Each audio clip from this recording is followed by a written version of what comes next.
Mohawk and Headphone Shake es, sin lugar a dudas, uno de los juegos más singulares y misteriosos del catálogo de Super Nintendo.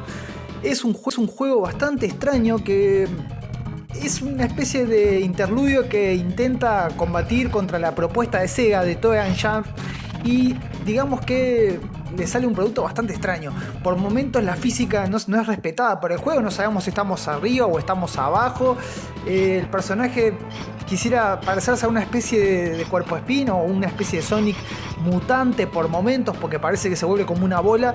Y como que los de THQ se fumaron un buen faso y dijeron: vamos a hacer este juego re loco, que no importa lo que sea. Y bueno, sí, el juego es re loco, el tipo está en pelotas, no se sabe qué es como una especie de un mutante que le apasiona la música y quiere conseguir los discos, los CDs.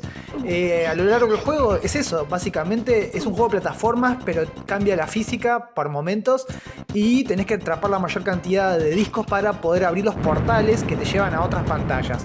Es un juego que lo estuve pispeando ahí en eBay, todavía se mantiene los $40-50 como juego suelto, pero es esas rarezas que con el tiempo van a ir subiendo de valor, así que yo te recomendaría que si sos coleccionista que le pegues al cartucho suelto de todas formas, y que si tenés la posibilidad de emularlo o jugarlo de alguna otra manera, que lo juegues por vos mismo, porque la sensación de la física del juego es bastante peculiar.